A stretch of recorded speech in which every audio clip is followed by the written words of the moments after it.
한번 해보는 거야. 자, 다시 한번 싸우는 거야.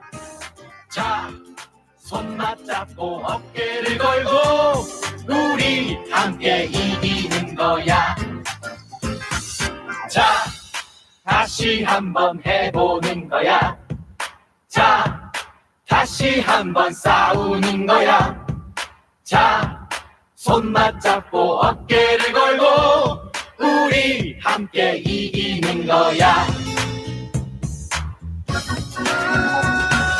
자, 다시 한번 해보는 거야. 자, 다시 한번 싸우는 거야.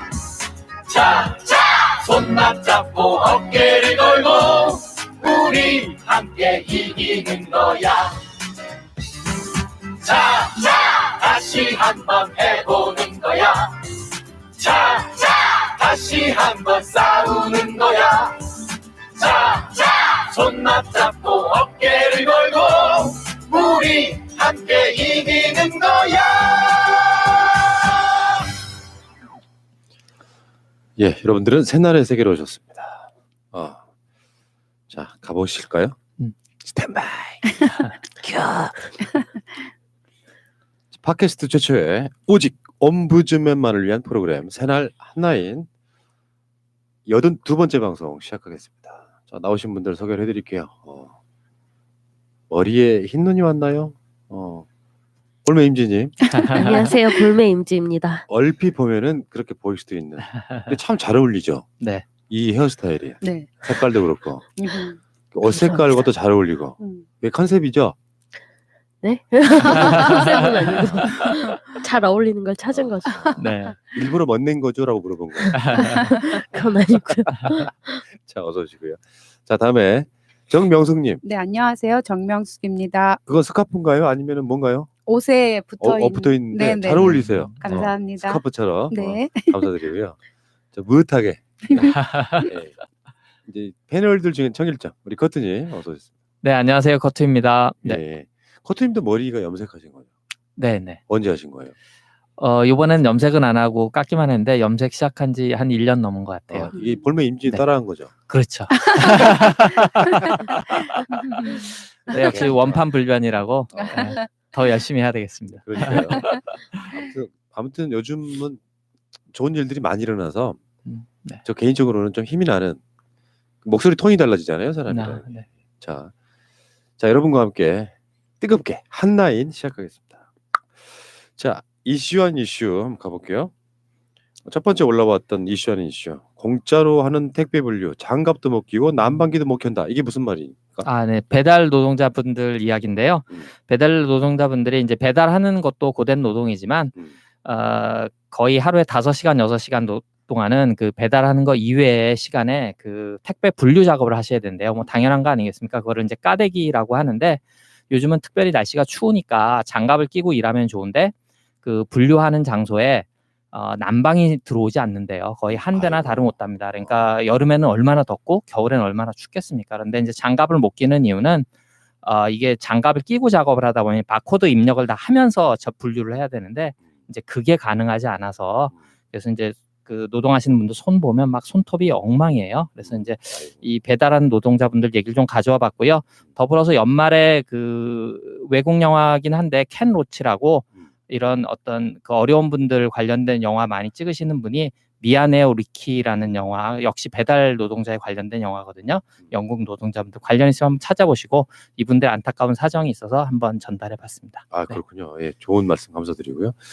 자, 다음에 공항 벤치에서 쪽잠 청하는 노동자들 이건 네. 또 무슨 얘기예요? 네, 그 인천공항에 카트 옮기거나 정리하시는 노동자분들이 계신데요. 이분들이 노동조합을 결성을 했어요. 그래서 살펴보니까 이분들의 그동안의 그 노동 환경이 너무 열악했던 거예요. 식사를 하고 싶어서 또 식당을 가실 때에도 거리가 좀 멀어서 한 40분 정도가 식사 시간으로 배당이 되는데 왔다 갔다 20분 소비하고 20분 안에 뭐 겨우 또 드시고 그리고 저녁 때에도 휴식을 취할 수 있는 시간이 많아봤자 한 30분 정도 되고 또 잠을 잘 때에도 숙소까지 가기가 멀대요. 그리고 간다고 해도 다른 곳에서 나와 있는 직원분들이 또 이미 그 공간을 다 차지하고 있어서 휴식을 취하거나 잠을 잘 만한 그런 공간이 없어서 그 공항 내에 그 벤치, 의자 위에서 잠을 청하시고 하신대요. 그래서 이렇게 국민의 수준이 뭐 아이고. 많이 높아진다고 해도 여전히 노동에 대한 대가라든가 노동자로서의 권리를 또 누리지 못하는 많은 분들이 계셔서 또 저도 안타까운 마음에 이걸 또 가져와 봤습니다. 이게 이제 이것도 인권의 문제인데요. 네. 사각지대가 항상 있어요. 네. 그 자본의 논리 막 네. 이건 아니지. 네. 그러니까 하는 일의 경중은 저는 없애야 된다고 보거든요. 아이가 장래희망이 마을버스 기사라고 말했을 때가 저 가장 훌륭하다고 말을 했어요. 그런 경우 있잖아요. 영세 그 서민 아파트, 고급 아파트 지나다니지도 마, 어울지도 마 하는 그런 사회적 문화가 일부 남아 있는 게 있지 않습니까? 근데 청소노동 하시거나 그렇다고 해서 그거를 전혀 어떤 배려 없는 상태로 뭔가 이렇게 운영을 한다는 것 자체가 아직 멀었다는 생각이 들어요. 사람의 가치는 똑같은 것이고요. 사회에서 누군가는 조금 더 힘든 일, 누군가는 조금 덜 힘든 일, 돈 좀 더 받는 일이 있을 수 있는데 그 자리는 누군가를 메꿔야 돼요. 그러니까 내가 돈이 있기 때문에 그런 가치가 없다고 생각하는 것 자체가 정말 쓰레기 같은 마인드라고 저는 생각을 하거든요. 그럴수록 더 대우를 해줘야 되는 게 아닌가 싶어요. 자, 알겠습니다. 오늘 선정된 이슈는 닭강정 30인분 주문한 사건. 이거는 포털에서도 꽤 이제 주목을 좀 받았던 건데 이 사건이 어떻게 되는 거예요? 원래는 그 피해자의 집에 닭강정이 33만 원어치가 배달이 됐는데 왕따 가해자가 시킨 것 같다라고 이제 배달하시는 분이 그 얘기를 들었고 결제를 결국 했다라고 그 인터넷에 올라왔거든요. 그래서 이분이 자기는 그냥 3인분만 가질 테니 30인분을 그냥 다시 가지고 가시라고 결제는 다 하고 그래서 가게에서 이거 그냥 무료로 받아 가실 분 구한다라는 식으로 이렇게 글을 올렸는데 이래서 퍼지게 됐어요. 근데 지금 새 국면을 맞이한 게 이제 영업방해로 고소를 했는데 알고 보니까 이 사람들이 왕따 가해자가 아니라 대출 사기단이었던 거예요. 아이고. 네, 그래서 지금 큰 사건으로 다시 번져가지고 이 사기단을 잡으려고 하고 있고 이 30인분을 배달받은 쪽은 대출 사기 피해자인 거죠. 그래서 약간 협박용으로 나는 너희 집 주소를 알고 있다라는 식으로 보낸 그런 사건이 됐어요. 엄청난 사건인데. 네. 근데 이제 이 사건은 이상한 데로 흘리긴 했지만 네. 이런 경우가 가끔씩 있는 경우가 있죠. 골탕 먹이려고. 이런 얘기를 저도 들어본 것 같아가지고 그것도 있었잖아요. 보이스피싱 그거 하려고 하는 사람에게 조금 반응을 좀 보이고 뭐 이렇게 가르치려고 했더니 안갚음을 하느라고 이런 식의 대처를 그쪽에서 했던 적이 있었잖아요. 그나마 다행인 것은요. 닭강정은 네. 식어도 맛있는 거예요. 뼈도 없고. 네. 그것도 없고. 갑자기 닭강정이 먹고 싶네요. 네. 지금 이 자리에 만약에 고르라고 하면은 네. 그냥 후라이드 치킨, 다음에 간장 치킨, 네. 다음에 닭강정 이렇게 고르라면 뭘 고르시겠어요, 세 분은? 저는 항상 먹고 싶은 게 교촌 치킨에 그 반반 있잖아요. 네, 그거를 좋아해요. 악플 달리겠네요. 교촌은 모르게 드세요. 아, 그런가요? 교촌 불미하시는 분들이 아직도 있어가지고. 진짜요? 근데 저는 거기까지 죄송합니다. 네. 저는 후라이드인데 약간 시장통닭 같은 후라이드를 좋아해요. 그래요. 네. 저도 그런 거 좋아하는데. 네. 근데 소금 찍어 먹는 맛. 그렇지. 바삭하게 튀겼는데. 코트님은요? 역시 닭강정이죠. 정말 다 다양하시다. 닭강정은 원래 식어서 먹는 거예요. 좀 다행이지. 네. 참 일단은 아무튼 진짜 이런 식으로 그 장사하시는 분들 또는 배달하시는 분들 골탕 먹이는 건 안 돼요. 이거 약간 배달 앱의 폐해가 아닌가. 정확하게 미리 결제를 하는 경우면 몰라도 만나서 결제하는 경우에는 이 본인 확인을 할 수가 없으니까요. 이런 피해가 이렇게 크게는 아니어도 좀 생기지 않을까라는 우려가 좀 되더라고요. 또 실제로 시켜놓고 안 시켰다고 할 수 있잖아요. 그럼요. 네. 악용을 할 수가 있고 저는 참고로 배달 앱을 한 번도 사용해 본 적이 없어가지고 어떤 시스템인지를 몰라요. 네. 배달 시켜 먹는 걸 별로 안 좋아해. 예. 아무래도 직접 가서 먹는 게 조금 신선하지 않을까 하는 그런 막연한 기대감 뭐 이런 것도 좀 있죠. 아무튼 30인분은 네. 그래도 좀 약과처럼 보이네요. 심하면은 막 100인분 이렇게. 아, 어렵게 장사하시는 분들한테 이런 그렇죠. 장난질은 안 했으면 좋겠어요. 네. 생계가 걸려있는 사람들을 네. 갖고 장난을 쳐버리면은 그건 진짜 말이 안 되는 거라고 생각이 들고요. 자, 참. 자, 알겠습니다. 그 이야기는 여기까지 하겠습니다. 자, 메일 한번 읽어보겠습니다. 네, 전영훈님 메일입니다. 20대 지지율에 관한 방송을 듣고 의견 드립니다. 세월호 이후 계속 방송 들어온 애청자입니다. 방송에서 읽어달라고 보내는 편지라기보다는 개인적인 의견을 전달하고 싶어서 메일 드립니다. 뉴스원 엠브레인 조사에 대해서 지지자들에게 힘을 주는 차원에서 긍정적으로 해석할 수는 있겠지만 저는 이 조사를 심각하게 봅니다. 이 조사에 나타난 특징은 대략 40% 전후로 나오는 민주당 평균 지지율보다 20대 지지율이 31.4%로 훨씬 낮게 나왔다는 것입니다. 평균 지지율보다 조금 낮은 게 뭐 어떠냐, 심각한 건 아니지 않느냐고 물으실지도 모르겠네요. 그렇지만 민주당 평균 지지율에는 50대나 민주당 약세가 현저한 60대 이상의 지지율이 반영된 것이므로 20대나 30대 지지율은 평균보다 훨씬 높게 나와야 되는 것입니다. 20대 지지율은 31.4%, 30대 지지율은 37.3%로 나왔는데 20대 지지율이 이렇게 낮은 원인은 남성이 고작 29.2%밖에 안 되기 때문일 것입니다. 미래 정치의 주역이 될 세대에서 30%의 지지율도 못 얻었다는 건 심각한 겁니다. 자유당 지지율은 고작 7.7%라고요? 그건 적극 지지층이 그런 거고요. 박시영 대표도 말했듯 부동층은, 즉 민주당을 지지한다고 말하지 않은 나머지 대다수들은 투표장에 갈 경우 대체로 민주당에 표를 안 준다는 겁니다. 실제 투표를 했을 때 민주당 지지율과 자유당 지지율 차이가 대략 리얼미터 여론조사처럼 10% 이내로 나올 가능성이 여기에 있는 것이죠. 즉 민주당을 지지하는 층은 민주당을 지지하는 걸 밝히는 게 부끄럽다고 생각하지 않기 때문에 당당하게 밝히는 반면 저쪽은 그렇지 않은 것이죠. 실제 투표에선 저쪽이 여론조사보다 더 많은 표를 받게 되는 이유입니다. 쉽게 말해서 샤이 자유가 꽤 있다고 봐야죠. 리얼미터는 그 점을 보정하기 때문에 갤럽 같은 다른 조사들에 비해 유독 자유당 지지율이 높은 것이고요.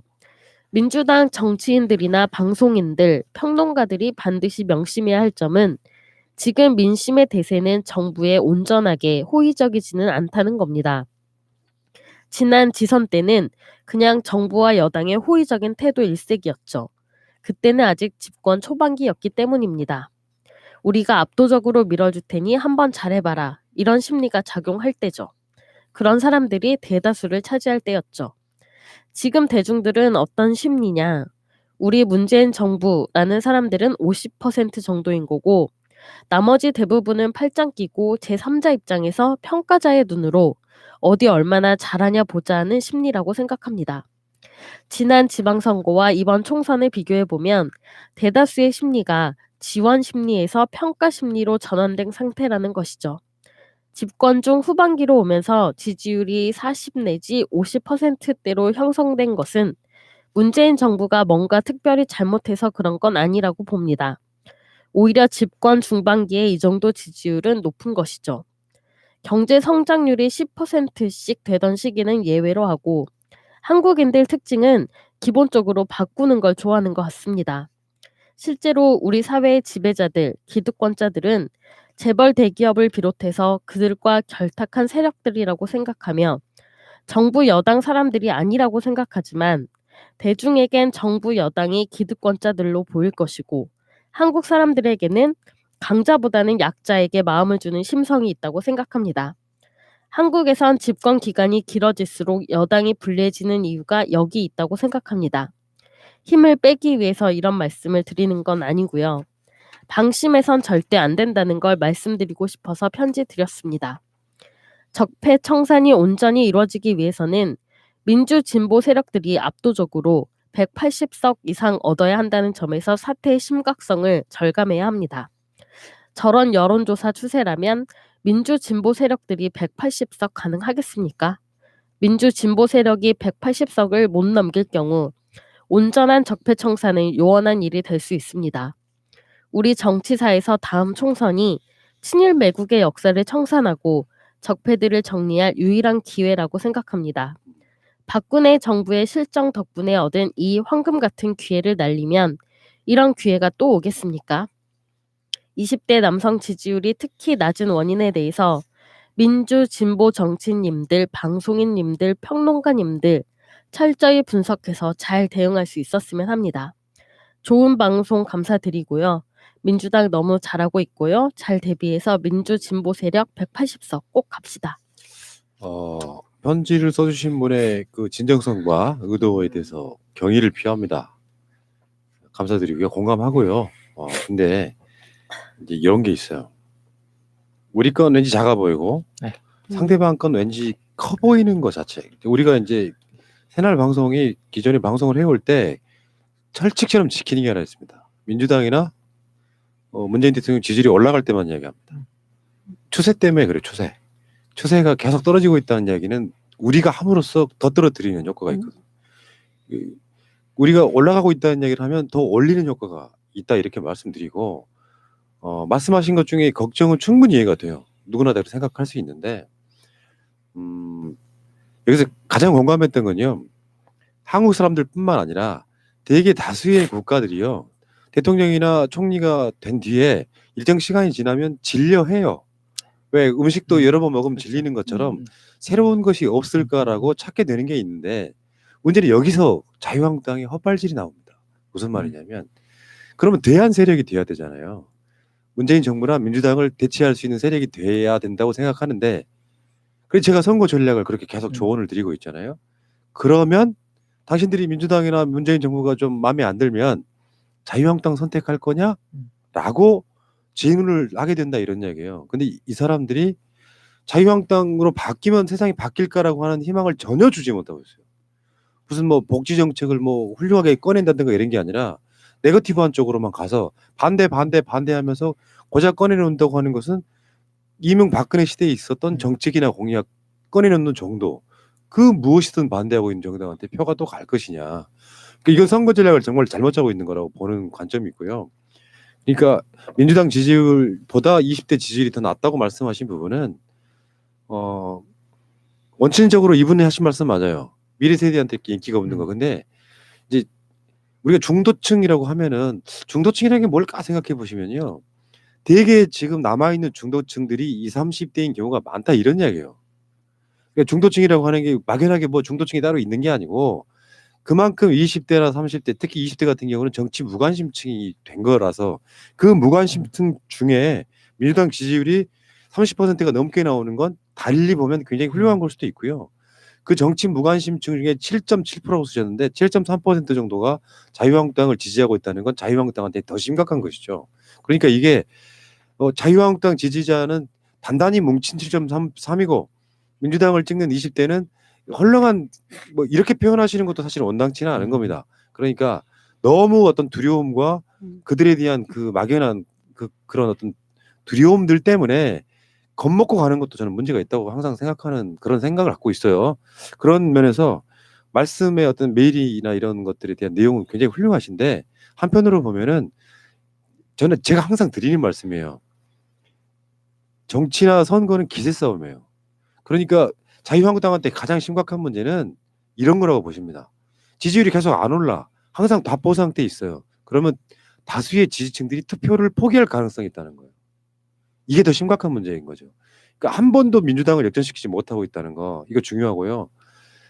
21대 총선과 20대 총선은 좀 다릅니다. 여론조사 방법도 좀 다른데 그때는 자유한국당이 180석, 210석 얻는다고 이야기했었거든요. 근데 자유한국당이 제2당으로 떨어진 어떤 상태가 있었어요. 물론 여론조사에 기법이 잘못된 측면도 있었지만 민주당이 자유한국당 부류의 당들을 지지율로 이겨본 적이 별로 없어요. 항상. 그러니까 지금 박근혜 탄핵 이후에 민주당 지지율을 자유한국당이 넘어선 적이 단 한 번도 없습니다. 그러니까 실제로 이런 추세로 가다 보면 자유한국당은 일단 투표를 하려고 하는 사람들의 사기가 엄청 많이 떨어졌을 거라고 저는 보는 그런 분석이거든요. 아무리도 안 올라요. 조국 장관 국면에서 우리가 봤잖아요. 언론이 총동원돼 가지고 사실은 문재인 정부 때리기를 했는데도 불구하고 문 대통령 지지율이 40% 밑으로 안 떨어지더라. 박근혜 때 같았으면 어떻게 됐을까요? 문 대통령 지지율이 박근혜 때 같았으면 10%대로 떨어졌을 거예요.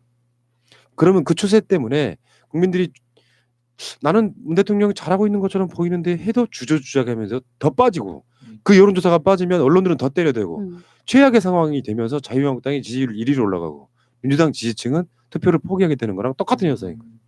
이런 추세라는 것도 중요하다 이렇게 나름 분석을 해드리고 싶어요. 어쨌건 좋은 말씀 감사드리고요. 조심할 건 조심해야 되겠죠. 자 이분이 네. 뭐 꼭 읽어달라는 건 아니다라고 말씀하셨는데 꼭 읽어드리고 싶었어요. 영우님, 전영우님 감사드리겠습니다. 자 댓글로 가겠습니다. 조국님 구속영장 기각에 대한 댓글들을 모아봤습니다. 예. 정금수님 수고하십니다. 몇 번을 자다가 깨면서 구속영장 어떻게 되었나 했습니다. 나쁜 놈들 무소불위로 휘두르는 권력남용 맞습니다. 이제는 윤석열 사퇴로 가야 합니다. 지금까지의 행태로 봐서 또 신청하려고 하겠죠.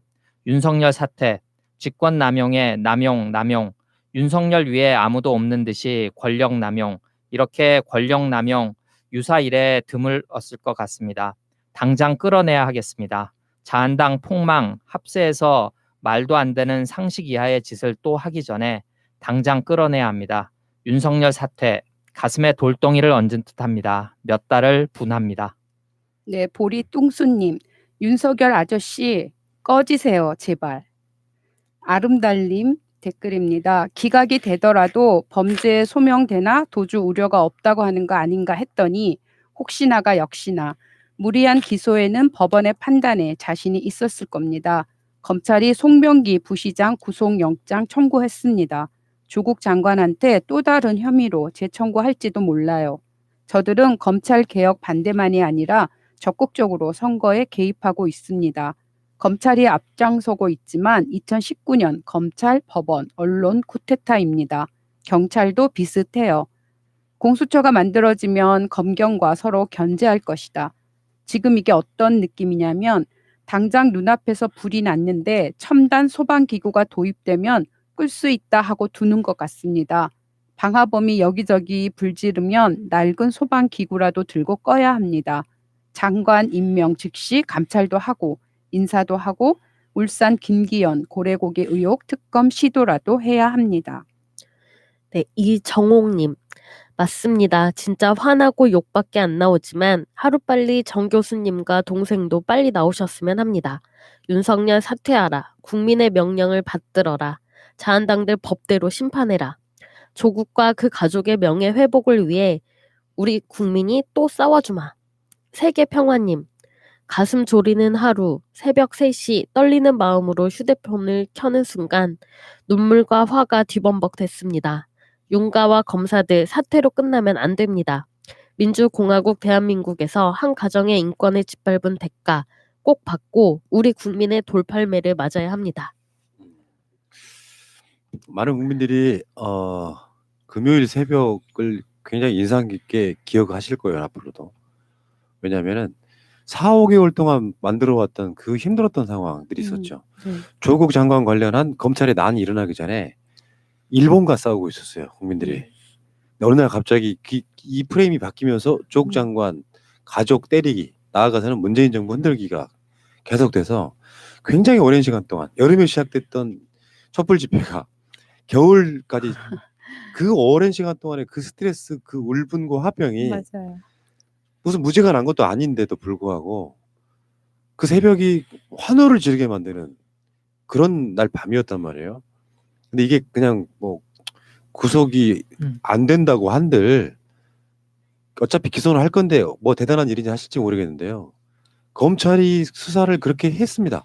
간단히 말해서 조국 장관을 구속시키느냐 마느냐 이것에 자신들의 명운을 건 거예요. 조국 장관을 일단 구속시켜서 감옥에 가둬놓고 수사를 하겠다라고 하는, 그러니까 그 과정들을 보면 그냥 정치적인 수사였던 거거든요. 이 검찰권 남용이라는 게 말이 남용이죠. 예를 들어 진짜로 한 사람 도둑, 그러니까 뭐 소위 말하면 그런 거예요. 굳이 비유를 들자면 동네에서 배가 고파서 슈퍼나 이런 데서 먹을 것 하나를 훔친 사람을 잡기 위해서 경찰 몇 개 중대가 출동한 거랑 똑같은 그런 수사를 해왔단 말이죠. 그렇게 수사 안 해도 되는 사건이었는데, 근데 그 사건도 처음에 시작했던 혐의에서 결국은 기소조차 못하고 있다가 갑자기 2월 달에 김태우 전 청와대 감찰관이 말도 안 되는 폭로를 하면서 자유한국당 쪽으로 넘어갔잖아요. 그 건을 가져와서 조국 장관을 구속하겠다고 덤벼든 사건이었단 말이죠. 그 모든 행위들이 다 정치적이었어요. 검사가 정치를 하면 됩니까 안 됩니까? 수사로 말하면 되는 거예요. 네. 마트에서 배고파서 물건 하나 훔친 사람을 잡기 위해서 경찰이 몇 개 중대가 출동할 이유가 없는 거거든요. 경찰권 남용이고 세금 낭비라 이런 얘기예요. 그러니까 정치적이니까 그게 가능한 수사였는데 얻어서 전혀 다른 건을 가져와가지고 조국 구속시키겠다고 했는데 법원이 봤을 때는 이거 구속함 아니야 라고 했다면 법원의 판단 1심이나 2심이나 대법원의 판단이 나오기 전에 구속조차 시키지 못하는 그 죄로 지금까지 그렇게 해왔다는 것 때문에 윤석열에게 화를 내고 있는 것이고요. 윤석열 사퇴하라고 말하고 있는 거예요. 이거 어마어마한 사건이었어요. 여러분들은 그 시간에 주무셨나요? 아니면은 아침에 소식 들으셨나요? 1시쯤 난 것 같은데. 네. 네, 봤죠. 네. 저도 네. 벌매 임지인 표정이 작구나. 작구나. 저 잤어요. 방송하시는 거 잠깐 봤습니다. 네. 근데 제가 이제 그 방송을 끝내놓고 네. 언제 나올지 모르잖아요. 시간 정해놓고 하는 게 아닌데. 네네.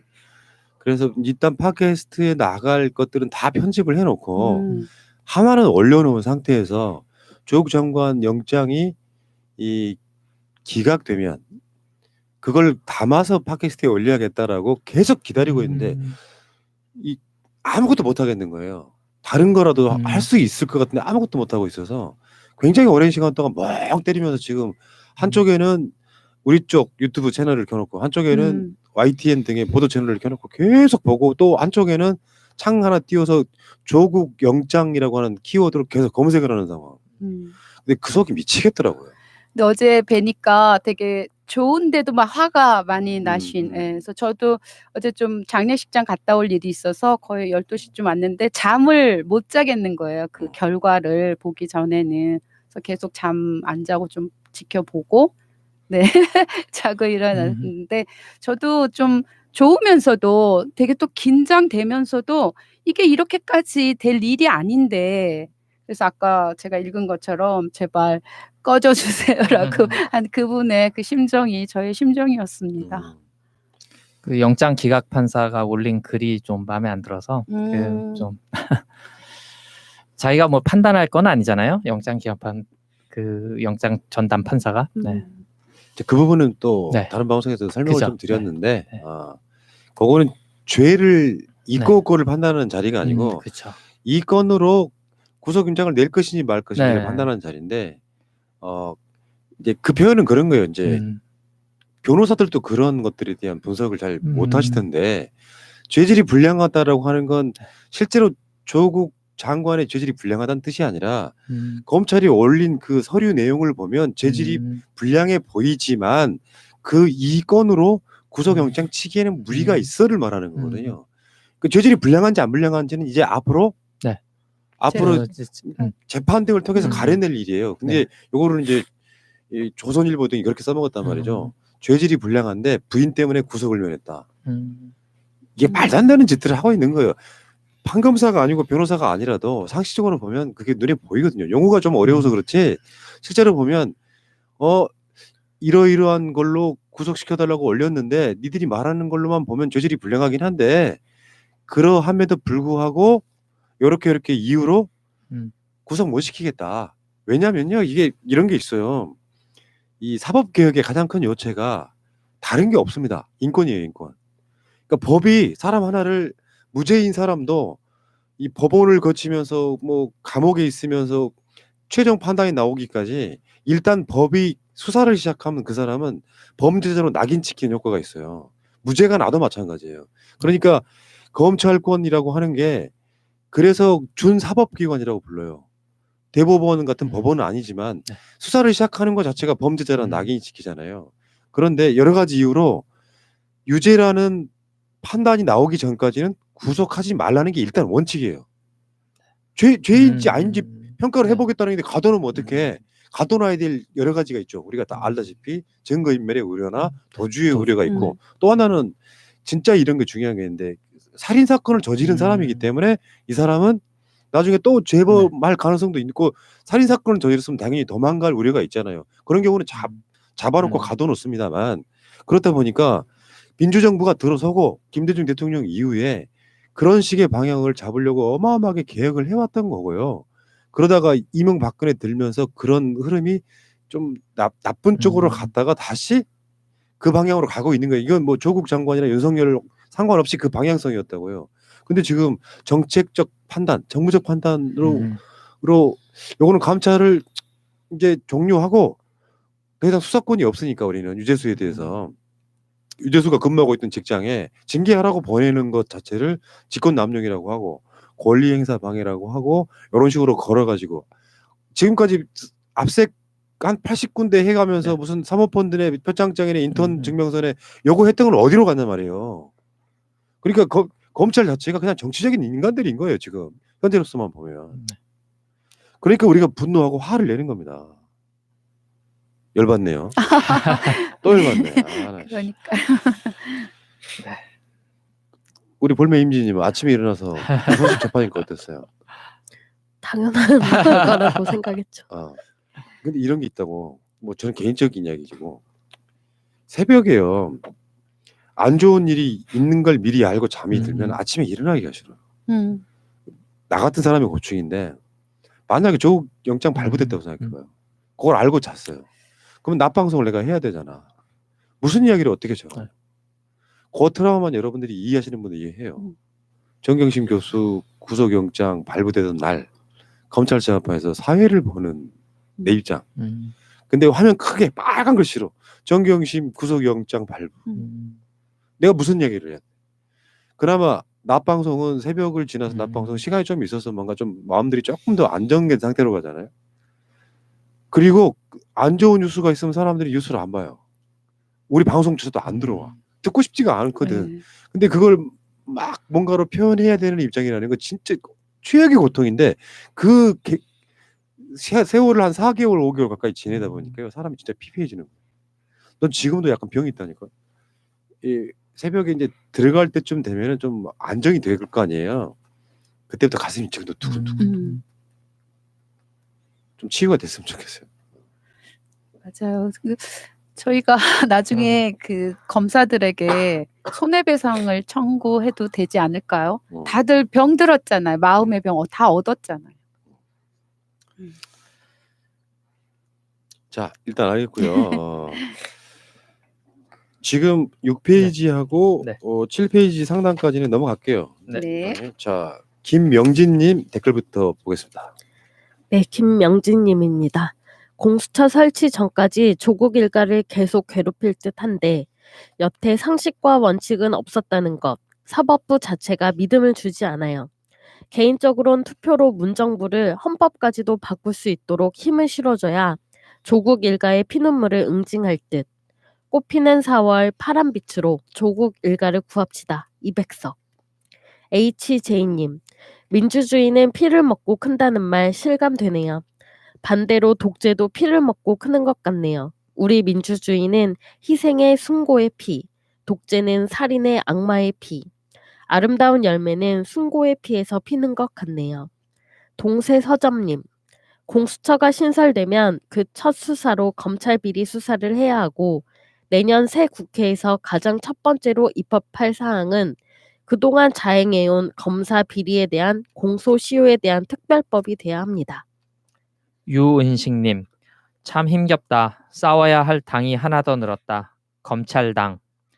은루츠님, 직권남용. 꼭 윤석열과 그 똘마니들은 책임지고 엄벌에 처해야 합니다. 국민 우롱죄도 포함해서. 정허브님, 다 예견된 일이다. 돌아갈 다리를 태웠다는데 앞으로 갈 수밖에 없다. 섭을 지고 불로 뛰어드는 꼴 다 알고 있다.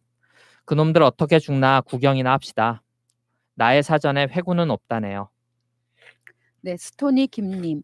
유시민 이사장, 검찰 둘 다 맞는 말이라면 첫째, 유시민 이사장은 노무현 재단의 은행 계좌를 검찰이 들여다본 사실을 확인하였다.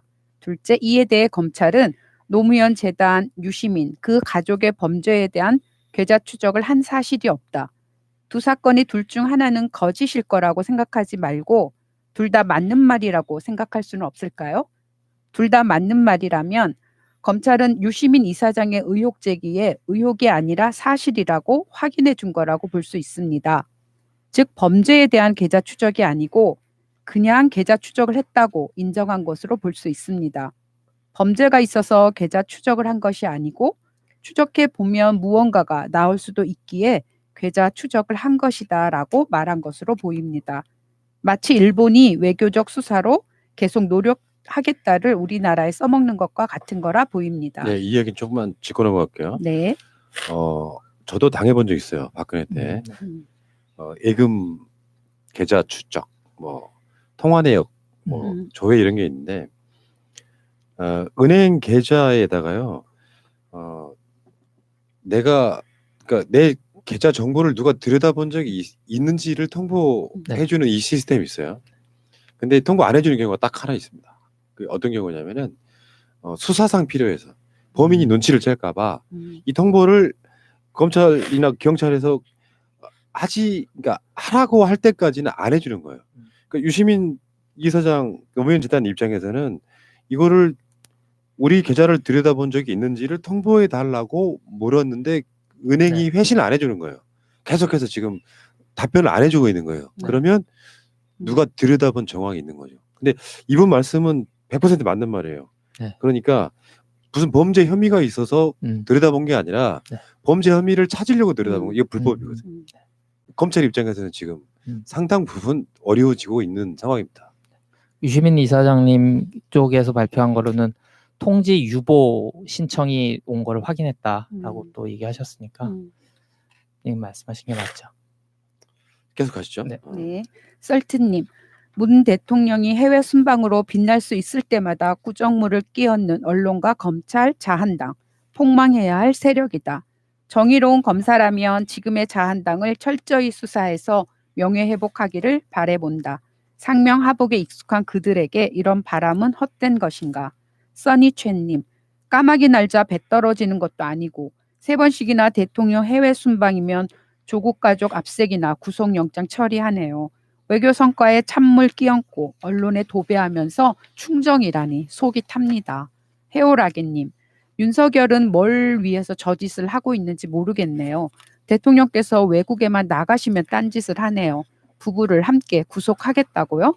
인간이기를 포기한 검사들. 타라의 정원님, 검찰이 미쳐 날뛰는 바람에 제대로 시민들이 깨어났습니다. 검찰 권력이 어마어마하다는 것, 말도 안 되게 불법을 저지르며 말도 안 되게 기소하고 수사해도 아무 견제 세력이 없다는 것, 지 맘대로 겁주고 협박해도 처벌할 수 없다는 것을 생생하게 알게 됐습니다. 강력한 처벌을 요구합니다. 하면 한다님, 경찰은 검찰에게 수사 지휘 받는 게 당연한데 검찰은 왜 법무부 지휘 받으면 기분 나빠하나요? 뭐든 법대로 좀 합시다. 나오미 113님, 신비님 말에 전적으로 공감합니다. 검사들 정치하면 안 된다고 생각합니다. 자유한국당 검사 출신은 모두, 민주당도 금태섭, 조웅천, 백혜련 모두 한계가 있다고 생각해요. 그래도 예외는 임은정 검사. 조칠형님, 검찰 개혁이 아니고 검찰 해체해야 합니다. 공수처 설치와 검찰 해체해야 합니다. 그리고 윤석열을 특검으로 쳐내야 합니다. 국민들의 명령에 저렇게 항명을 합니까? 국민을 이기는 권력은 없습니다. 아름달님, 사람에 충성하지 않지만 자한당에는 충성하는 검찰, 정무적 판단으로 감찰 종료한 것이 구속영장감이라면 그동안의 검찰 불기소는 사형감 아닌가요? 이명박 가족 혐의는 깃털처럼 가벼워서 털어줬나요? 자한당이 잘하는 게 문제 삼지 않아도 되는 것도 문제 삼는 그림을 만든다는 것입니다. 계엄령 수사, 세월호 수사, 패스트트랙 수사, 나경원 수사 등 정당하게 문제 삼을 것들이 많습니다. 청와대나 민주당도 서면으로만 반박하지 말고 적극적인 그림이라도 만들었으면 합니다. 이정의리님, 검찰은 다른 거 없다. 최성애를 잡아서 조사하고 기소하고 감옥으로 보내야 한다. 사기치는 그자를 사기죄로 구속하여 처벌하라. 행복가치님, 최성애, 이 뻔뻔한 자야. 사기, 조작, 거짓질에서 25년 이상을 총장직 해먹고 사직서 제출하면 끝이냐? 교육부가 사직을 권유하지 않더라도 양심이 있는 사람이라면 지금까지 받았던 급여도 함께 반납하고 깨끗하게 사직해야 하거늘 교육부가 사직하라고 해서 사직한다네? 급여 반납에 이자까지 내라고는 안 하겠다. 너로 인해 조국 가족들이 검찰과 보수 찌라시들에게 고통받고 있으니 그 고통을 내가 싸질머지고 가거라. 네, 리틀존님. 그래, 내가 가장 걱정하는 게 재판 과정에서 판사가 막 꾸짖어서 유죄구나 싶을 때 무죄, 판사가 온화하게 차근차근 설명해 주면서 무죄구나 싶으면 유죄. 이게 재판의 공식이라고 들은 적이 있습니다. 샘쿨님. 이탄희 전직 판사가 방송에 나와 검찰 정관 예우 더 심각, 전화 한 통화 값이 수천만 원이란 말을 했습니다. 굳이 자세히 설명하지 않아도 이 말이 무슨 말인지 다들 잘 알 것입니다. 더욱이 잊을만 하면 한 번씩 터지는 검찰 내의 성범죄와 죄 식구 감싸기, 그리고 현재 벌어지는 검찰의 기득권 유지를 위한 막가파식 정치 검찰의 모습, 검찰 개혁은 우리의 다음 세대를 위해서라도 반드시 해야 합니다. 김숙님, 저도 윤석열의 난 일어나고 직장일 외에는 댓글 쓰는 일을 계속하고 있습니다. 민주당과 문재인 대통령님, 조국 교수님 지키기 위해 밤이나 낮이나 댓글 쓰고 있습니다. 나라가 바로 서고 내년 총선에서 민주당을 승리로 이끌기 위해 제가 할 수 있는 일을 하고 있습니다. 제 아이들에게 자유 공갈당 외구 토착 세력들 없는 세상을 물려주고 싶습니다. JK 팡님, 자일당 쟤들은 국민도 없고 대통령도 없고 지들이 몸담고 있는 자일당도 없다. 그냥 지들의 필요에 의해서 몸을 담고 있을 뿐. 오직 자신의 기득권과 돈밖에 없죠. 단지 자일당에 몸담고 있지만 전부 다 끼리끼리 이용할 뿐 속으로는 전부 다르지요. 5월 동주라고 하던가. 그런데 이러한 시절도 다 갔어요. 마지막 발악을 지금 경찰과 언론 기레기, 적폐 세력 등이 뭉쳐서 별의별 쇼를 다 하고 있어요. 참 재밌습니다. 요즘 얘들 때문에 웃고 삽니다. DMK님, 자한당 의원 어르신들에게 수능에 출제되는 사회탐구 영역 문제 풀어보라고 권하고 싶다. 정경숙님, 고3 때 12.12 사태가 일어난 그때 독서실에서 라디오에서 듣고 책을 덮은 기억이 납니다. 한국당 의원 머리를 집중 분석해서 국민들을 어떻게 생각하는지 검사해봐야 됩니다. 예, 여기까지 하시고요. 13페이지 중간쯤으로 가겠습니다. 커트님. 신바존님, 문재인 대통령 퇴임하시면 양산인가요? 그 근처에 집 짓고 살 생각이 있었는데 오늘 새날에서 저하고 똑같은 생각을 하신다고 말씀하셔서 깜짝 놀랐어요. 어쩌면 똑같은 생각을 하고 계셨나요? 아마도 저나 새날이나 문재인 대통령님을 너무 좋아한다는 증거겠죠? 근데 이분은 좀 웃기시다. 다 그런 생각해요. 나는 문 대통령하고 옆집 살면서 평상에 앉아서 바둑 한번 해보고 바둑 잘 두신다 그러니까. 그럴 날이 올지는 뭐. 바위솔님입니다. 문재인 케어와 관련해서 생각나서 새날 분들이 알아두시면 좋은 제도 2가지를 간략하게 아는 만큼만 적어봅니다. 갑작스런 질병 또는 사고로 치료비를 부담하기 곤란한 경우 2가지 제도를 활용하시면 도움이 될 겁니다. 먼저 지자체가 운영하는 긴급의료비 지원 제도가 있는데 소득분이 75% 이하일 경우에 구청의 치료비를 지원받는 제도가 있습니다. 자세한 경우는 구청 사회복지과에 문의하시면 알 수 있습니다. 2번째로 국민건강보험공단에서 2018년부터 운영하고 있는 재난적 의료비 지원 제도라는 것이 있습니다. 중산층도 2천만 원 정도까지는 치료비를 지원받을 수 있습니다. 자세한 것은 국민건강보험관리공단에 문의하시기 바랍니다. 질병과 상해로 인해 고통을 받고 있는데 치료비 걱정까지 하면 정말 힘들겠죠. 그럴 때 위에 두 가지 제도를 알아두시면 도움이 될 수 있습니다. 혹시라도 주변 분들이 저런 일 겪으시면 알려주시고요.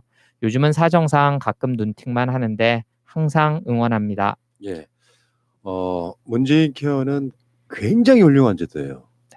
그러니까 건강보험이라는 제도가 기존에 있긴 하죠. 네. 있었고 그것도 굉장히 훌륭한 제도였어요. 근데 그 훌륭한 제도를 더 훌륭하게 만든 게 이제 문재인 케어라고 부를 정도면 그 보장성이 쉽게 표현하면 케어가 네. 엄청나게 확장됐다는 뜻이거든요. 그러니까 대통령 이름을 붙여서 문재인 케어라고 이야기를 하는 거거든요. 이거는 보수 진보를 떠나가지고 칭송해야 될 제도 이거요. 더 강화돼야 되는 제도인데 혜택은 받고 있으면서 이분들이 그 혜택을 누가 주는 건지를 몰라. 당연히 해주는 거라고 생각해. 그리고 문재인 대통령을 막 비난해.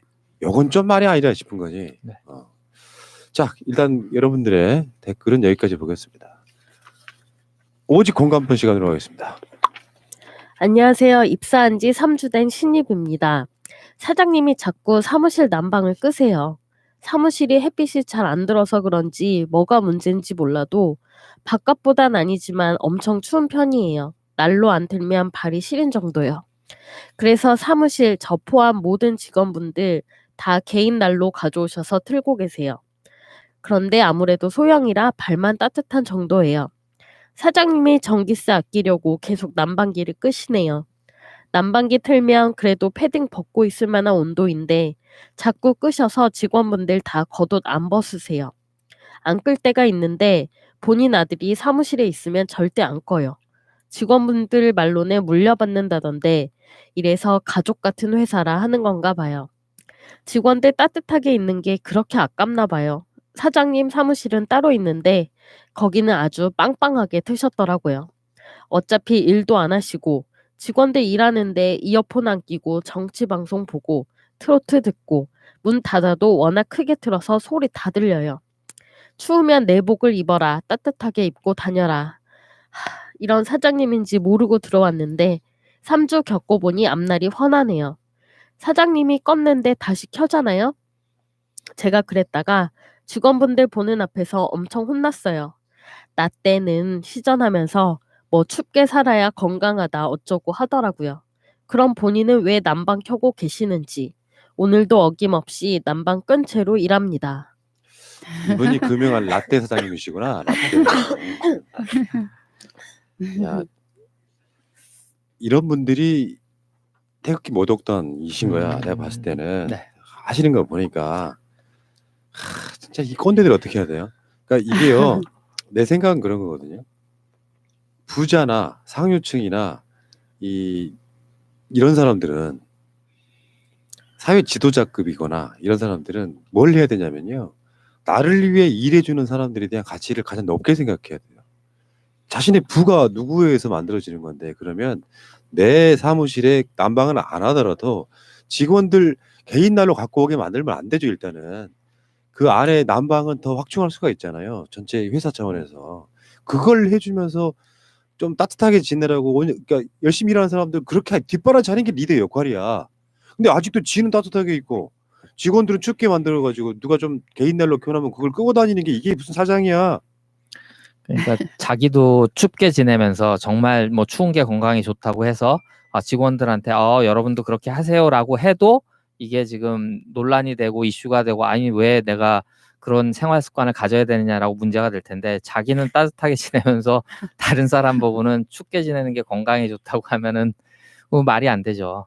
그 저희 이제 그 게시판에 댓글 달아주시는 분 중에 그 댓글이 한자로 된 분이 한 분 계시더라고요. 근데 그분 이제 그 뜻을 보니까 내가 하기 싫은 일을 남에게 권하지 말라 뭐 이런 뜻이더라고요. 이제 그런 식으로 이게 뭐 기본적인 거 아니겠습니까? 자기는 싫어하면서 남한테는 뭐 그렇게 해라. 그렇게 하면 나처럼 성공한다. 그러니까 이분은, 심성이 네. 이분은 딱 자신과 자기 가족까지만 네. 그렇게까지만 인식을 하고 계시고 그러니까 굉장히 덜 성숙하신 분이신 것 맞아요. 같아요. 덜 성숙하네 네. 진짜. 네. 이렇게 회사를 자신의 사적 재산으로 생각하는 이런 곳은 망해야 됩니다. 다 회사 그만두시고. 근데 이런 회사 망해요. 근데 이렇게 회사를 음. 또 설립을 하거나 또 가게나 이런 걸 운영하시면서 직원분들을 주면 그 취업을 이렇게 제공하는 거잖아요. 그러니까 일자리를 제공하는 거라서 그 자체로는 굉장히 의미 있는 일을 하시는데 그 안에서 이런 식으로 행동을 하시면은 어, 그 회사를 설립함으로 해서 내가 일자리를 제공한다라고 하는 그러한 숭고함이 아주 졸지에 사라져 버리는. 그러니까 이제 그런 거 바탕을 두시고 조금 더 마음을 쓰시면 참 좋을 것 같은데요. 아까 명성이 말씀하신 그것 때문에 그렇게 문제가 음. 발생한 거예요. 음. 내가 니들한테 월급 주는데 그렇죠. 아, 그 문제 때문에 발생한 건데 이건 네네. 어마어마한 착각입니다. 음. 제가 회사를 운영해 본 적 있잖아요. 네네. 직원 수가 한 50명 정도 최고로 많았을 때는 아, 그럴 때는 어떤 감정이 해야 되냐면은 사무실 들어오고 둘러볼 때마다 느끼는 거. 음. 저 사람들이 나를 위해서 일하고 있구나. 얼마나 고마워요. 그 감정으로 대하면요 다 해주고 싶은 거야. 그쵸. 원하는 건 다 해주고 싶은 거예요. 음. 그 마인드 있으면 내가 따르지 말라고 해도 따라요 사람들의.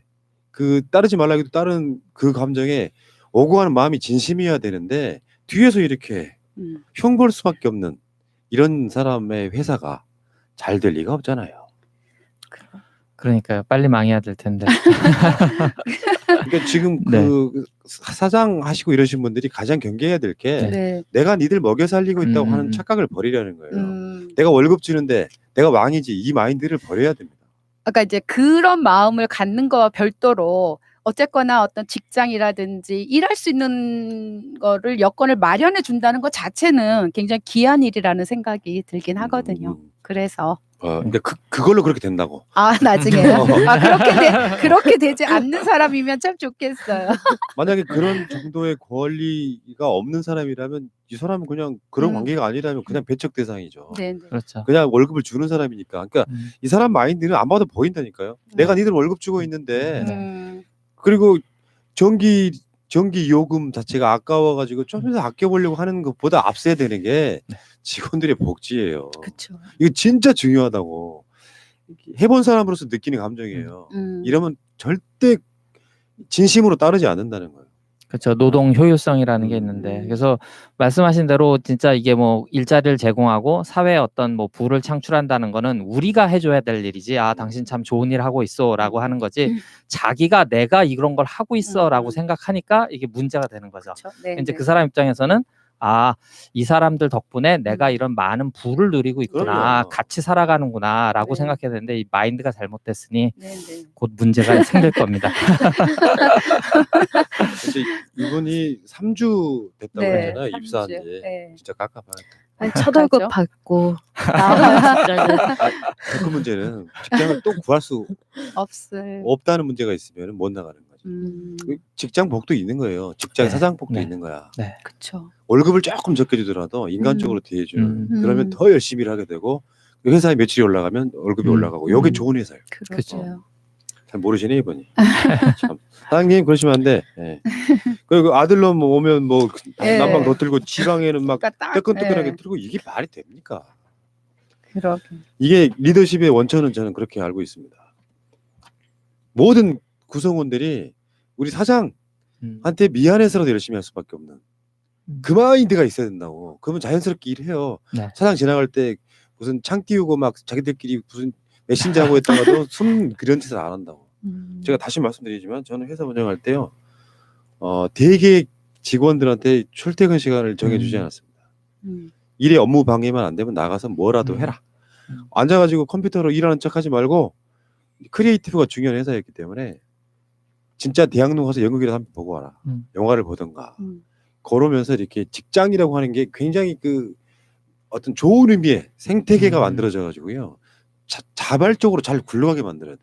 사장이 있을 때만 일하는 척하면 안 된다. 자, 알겠습니다. 야, 오직 공감분 시간이 갈수록 재밌어져요. 수고하셨습니다. 자, 이번 주도 방송 아주 훌륭한 방송이었다고 생각이 들고요.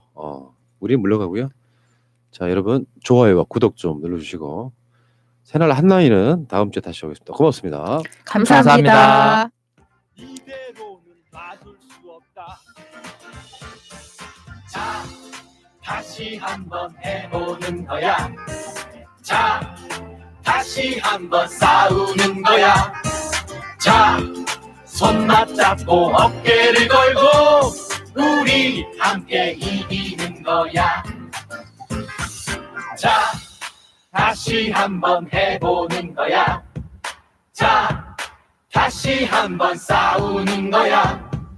자, 손 맞잡고 어깨를 걸고 우리 함께 이기는 거야. 자, 다시 한번 해보는 거야. 자, 다시 한번 싸우는 거야. 자, 손 맞잡고 어깨를 걸고 우리 함께 이기는 거야. 자, 다시 한번 해보는 거야. 자, 다시 한번 싸우는 거야. 자, 손 맞잡고 어깨를 걸고 우리 함께